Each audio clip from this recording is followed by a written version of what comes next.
Good morning, everyone. Welcome to Wednesday's meditation gathering. I'm so glad you're all here to share this time together. This week we have Ken Gorman, who will lead us in meditation, and then we'll have 20 minutes of silence. And after that, we'll open it up for sharing, and we end at 10:45. Over to you, Ken. Thanks, Dan. Welcome, everybody. I just wanted to start off with a course reading from the New Interpretation. I think a lot of meditation is really about us getting connected and listening to the voice of the Holy Spirit, and not the voice of the ego. So this kind of lends itself to that. It goes, would God have left the meaning of the world to your interpretation? If he had, then it has no meaning. For it cannot be that meaning changes constantly and yet is still true.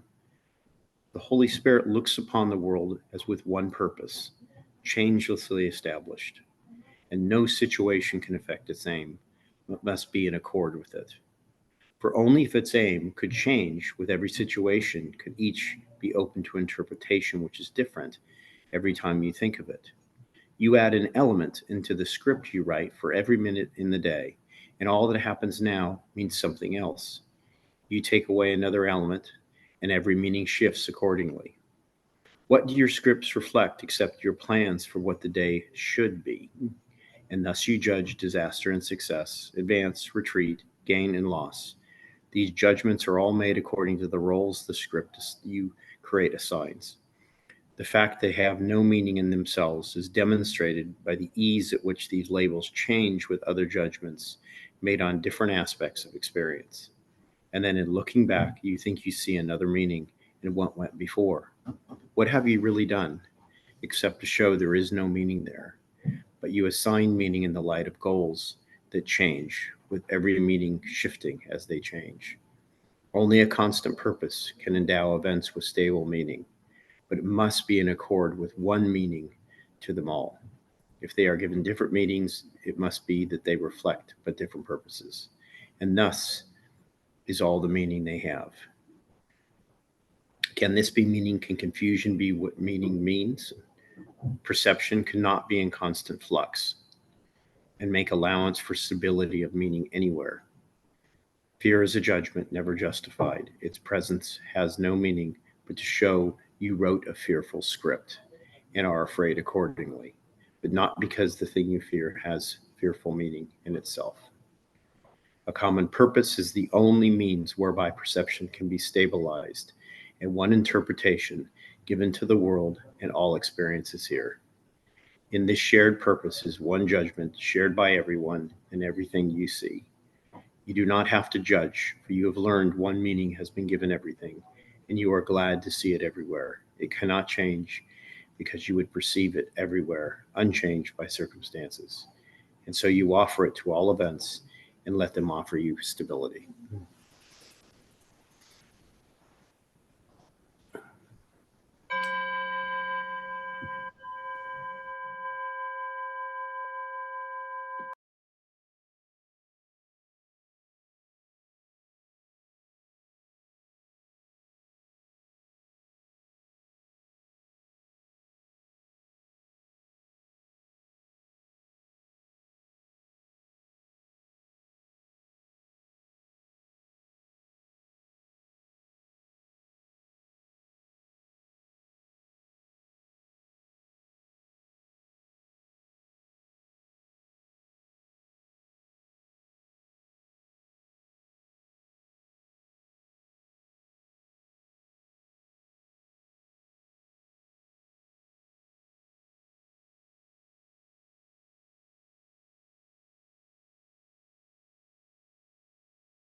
open your eyes, come back into the room.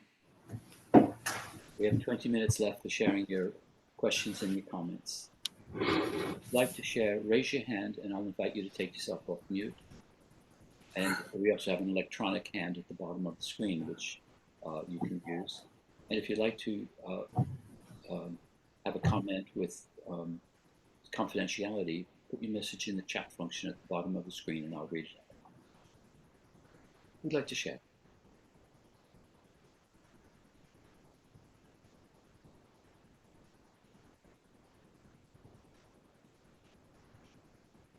Evelyn, take yourself off mute. Thank you, Dan.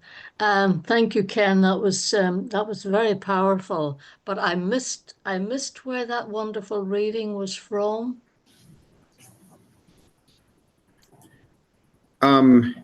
It's section 7 called the New Interpretation,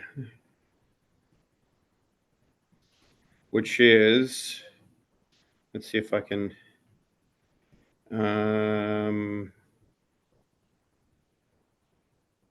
it is chapter 30.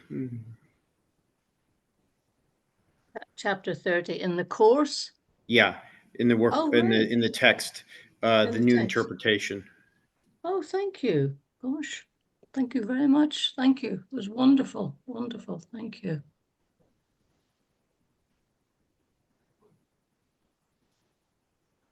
Who'd like to share? Teresa, take yourself off mute. Thank you, Ken. That was wonderful to all be together. And also, when you were reading, I really picked up on something it said in the beginning, where you look back on your day and you judge it as to whether it's good or bad or whatever. And it just made me smile because I still continue to do my lists. And sometimes I only get one thing done from my list, and then I judge it. Oh, you haven't done all this, and so it did make me smile. I know it's nonsense, but it's good to be reminded that so many things go on. They all seem to be different, but it's not. So, thank you, Ken. No problem. I apologize. I'm getting the light trigger, so I get my light back. It's on a motion sensor. Yeah, the the whole thing is, we always say we have two centers of consciousness, the head and the heart, and they literally are centers of consciousness, and we're so habituated to this head thing that even when we read the course and we're even judging, it's the head. And I think a lot of the course is teaching us to allow the heart to express itself. But in doing that, it doesn't mean the head stuff stops. In fact, that's a trick I think the ego plays when we're studying the course, is that the course is about fixing the ego, and it's not. We actually learn to ignore the ego, and we're more developing a sense that the heart center is there and can be listened to. But it doesn't mean the ego stops all of its games of telling us how terrible we are and judging everything and doing what this reading was saying. In that, this reading is basically saying that part of your mind that's judging the world, notice how it can judge an event as bad 1 minute and get some new information and judge that event as good. Because it's completely variable. And what it's getting at is not to try and train this to have better judgment. And this head thing, it's getting that this head thing is unreliable. It's an unreliable piece of equipment, and to ignore it completely. Ignoring is the best term we've ever come up with. And to realize you have another center of consciousness which is connected to everything and has all wisdom. We say the Holy Spirit, right? But we have to cultivate that through meditation and quiet and deliberate listening.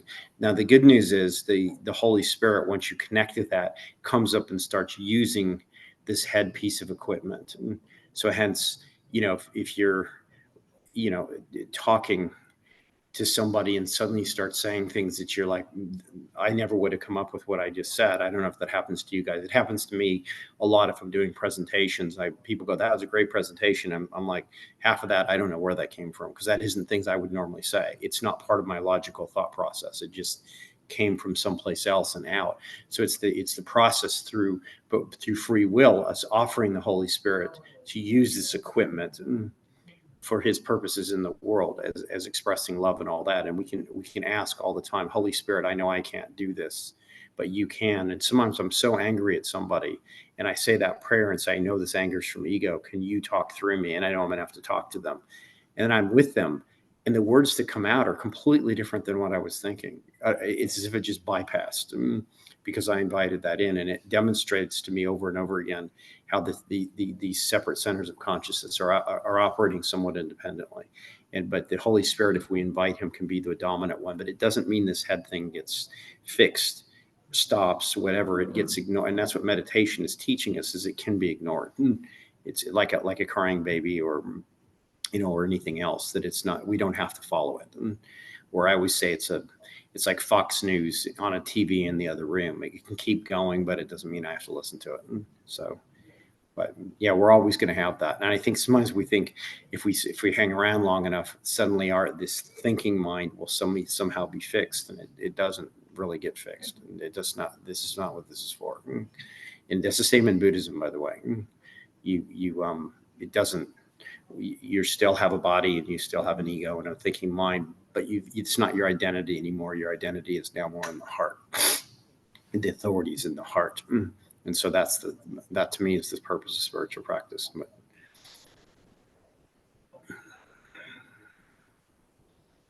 I'd like to share.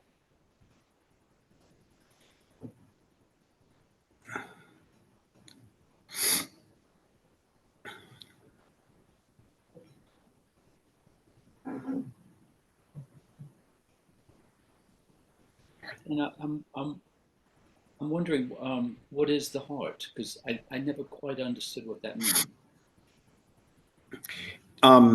Yeah, because these things are pointers, and they're meant to get at something. So if I say tastes like chicken, we know whatever I'm eating isn't really chicken, but immediately we know what we mean, And so I could use a 12-step explanation. 12 steps great because it's just so simplified, this stuff, for people that need it being simplified, because it's normally being done when people are in an addictive cycle at their lowest. And so all the teaching is super simplified. And the 12 step would say a power greater than yourself is enough, because what you've just done in that moment is you've acknowledged something else that's not your ego. And that has enormous torque and power, because in that moment you have humility, which is one of the ingredients. Humility is where we're humbling this ego thing and saying, I voluntarily surrendered this to something bigger. We get a bit more sophisticated when we talk about the heart, and it turns out it actually is a sense we have when we're meditating, I always, even before I learned about this heart, by the way, I didn't invent this heart and dual consciousness. Most of my stuff is read somewhere else and regurgitated, so, but before I had read about it, when I first started doing the course and connecting with Holy Spirit, it was always in the center of my chest. No one taught me to do that. It was just intuitive. And then when the teaching came around the heart, I go, oh, I know what this means, that we actually have a bodily sensation of connecting with this. It's sort of in the center of us. But the important thing is it's a different location than the head, that we recognize a power greater than myself, something bigger than my ego, some other place that allows us to isolate this thing and kind of ignore it. That it's a practice explanation. It tastes like chicken. It's not an intellectual thing. So I think that's what they mean by the heart, is somehow we all have this sense of connection with the Holy Spirit in our chest areas. And so we say the heart because that's what the chest is for us. I think that's what that means for me, but it's those two explanations. It's an experiential thing that I experience Holy Spirit for some reason in my chest, just intuitively. And secondly, it's very important that we acknowledge an intelligence that is different and superior to our normal thought processes. And that's an experiential comment, because you can get really intellectual about it and say, oh, yes, but they're all one and it's God. That's fine. These are practice notes. This is the way it feels. This is how we experience it. These are practice notes that help us, and so we have to differentiate between that and a philosophical discussion. So if that helps. Does that make sense? It does. Yeah. I mean, I realize I think what you're saying is it's the same as I would refer to as my higher self or my right mind. Yeah, you've acknowledged something else that, so when your lower mind is thinking, I want to kill that person, and your higher mind is channeling a more loving approach, it's having this, that's the key thing. That's what 12-step would teach you. That has enormous torque, because now we're acknowledging God, aren't we? And we're surrendering to God in some form. That's our language, but yeah. And I think the heart part is just, for me, it gives me a place to rest in my meditation. Also, remember, we're doing, for those of you who don't know, I sought out a disciplined, when you start to exercise and you're getting into it, and then you want to really get into exercise, you kind of join a gym that has an instructor and equipment and maybe some classes and stuff like that. Well, you can join meditation groups. Are they necessary? No. Do they help? Do you need to join a gym to exercise? No, but it certainly helps me because it keeps me on track. I have other people that are doing it. So I sought out a God-based meditation group, just to put a fine point on it. I spent years living in a Buddhist house, for those of you who know me, and I love Buddhism, but I just really needed, I'm a Jesus guy, and I just needed something that was in that context. I just couldn't get away from that. And so we found a Sufi meditation group, and our meditation is muraqabah. It's waiting on God is the actual translation, and it's heart-based meditation. It's awesome. So you're going to your heart and you're waiting on God, and waiting on God is a tremendously humility, because you're not even sitting, because sometimes the ego can hijack meditation and think, wow, look at me, I'm meditating, I'm such a good meditator. Or the opposite, God, I'm a terrible meditator, like I can't even do this. Both are false. That's the head judging a process it's not involved in. When you're waiting on God, it's like, well, I'm not doing this, I'm just showing up and providing the space. And that kind of ties in with Manual for Teachers. How does a teacher of God spend his day? You're meant to start off spending time with God, creating a space to spend time with God. So this waiting on God strips the whole, any handles the ego might have for taking credit for some great meditation, or that you're a meditator or something like that. It's like, no, all I do is sit and create a space for God to happen. And because I've been instructed to do that, and knowing that it is his power that is making this happen, and it works. So we do this muraqabah heart meditation. Eva, are you there? I can't see your picture if you're live. I am, yes. Eva's been doing this with us. What's your experience of that, Eva? Yeah, it definitely centers me and brings me into a place of stillness. And sometimes I move away. My mind takes me away. In fact, sometimes I'm not even sure if I fall asleep. But I come back. I come back for that 40 minutes and just sit. Yeah. And I just feel a sense of peace, even though I keep going out sometimes and coming back. And do you do that every day? Yes, every morning, 3 of us do it. Lynn, who's and Linda, and Kirsty as well. Right. Yeah. My experience is meditation is very similar to exercise. It's cumulative. It's more about creating a consistent practice than having earth-shattering experiences. In fact, sometimes the experiences you're having are more the ego deciding it was entertained, and it'll turn on you, because the next time it'll tell you you're failing. All are false. If you shut up for God, in my mind, he'll do whatever he's doing, the cleansing of the heart. The course is promising in the introduction. The course is not a course in teaching the meaning of love. It's about removing the blocks to the awareness of love's presence. Well, what's removing the blocks? Well, throughout the course, it's telling us it's the Holy Spirit. What do we need to do? Willingness. We need to show up to allow him to do his work. It's even Holy Spirit that's doing the forgiving. And so these practices are a way of showing up and following the instruction in Manual for Teachers, of spending time when we wake up with God first thing. That's how where we've evolved to. If anybody's interested in the Sufi meditation or guided to it, let us know. Happy to. We have a special Course in Miracles Sufi group, but that's helped us. Wouldn't help everybody. It's very specific, but anything like that is helpful. I think anything we do works because we set the intention. And it's Holy Spirit doing the work. Whatever you're guided. I always tell people, do whatever practice you're guided to do, but just do it.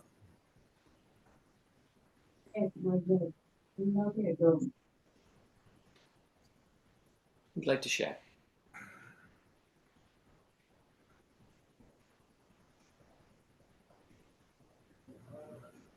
Gorman, take yourself off mute.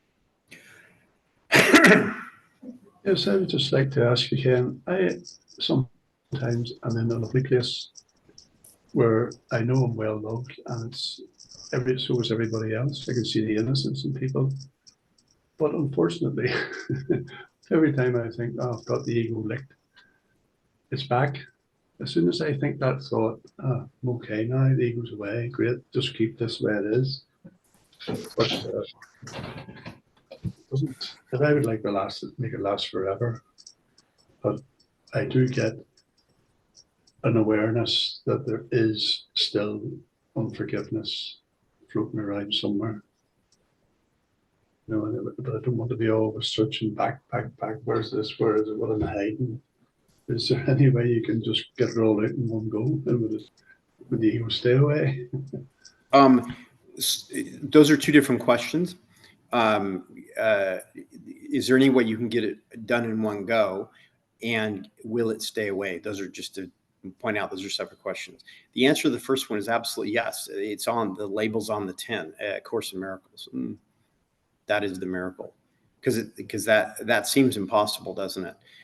And that real forgiveness. If I don't know if you guys are into Gary Renard, but Art and Persa had the ultimate forgiveness is you're not here, I'm not here.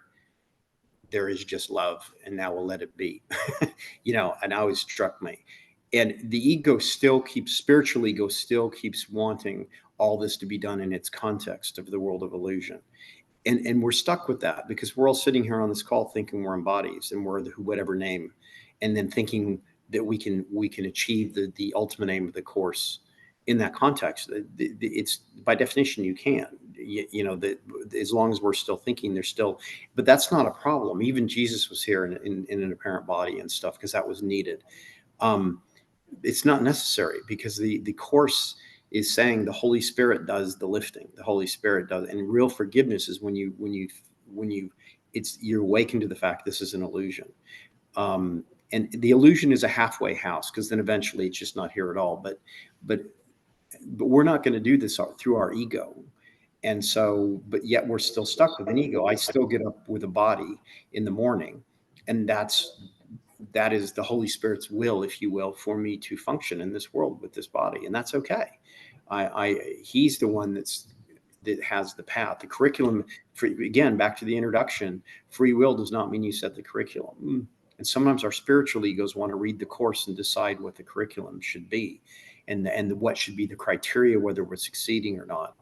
And but it says very specifically, free will doesn't mean you set the curriculum, and it's highly individualized. It says that in the introduction. The introduction's awesome, by the way. And so we have this path Holy Spirit is taking us on, using these bodies, using this ego we have. So it must be okay because it's his curriculum. And curriculum implies time, by the way. And the Course has time, right? 365 lessons over a year and all that. So we can be okay with this and know that whatever is needed to happen is happening as long as we're showing up and having willingness and perseverance. And those are the things the Course asks for. And I think that what's actually happening more is that we're cultivating this sense of identity in our heart, as our heart center of consciousness, realizing that's the only real identity, and sort of being aware we still have an ego and a body, but it's sort of okay. Holy Spirit will do what he's going to do with it. But what will take us on the journey after we give up these bodies is the relationship that Holy Spirit, the mud off the windshield that's been wiped for our hearts, so that we have a sense of that identity. And I think it's only the spiritual ego that makes ego a problem. because the Course clearly says ego is not your problem. It's Holy Spirit's. That's his job in a way. And so here we are. Our job is to ask, and our job is to do our practices every day. Our job is to be willing and walk the path we've been meant to walk, and he'll take care of it. And with that, we get a deepening sense of this heart center being our true identity. And then the ego can still be there. My body can still be there. Who cares? And it's not going to last that long anyway. So that's the way I look at it. Again, I only have my own experiences. I'm not giving you any kind of truth. That's the way I've related to this. I've been at this for a long time, and I'm actually at peace finally after 30 years with this.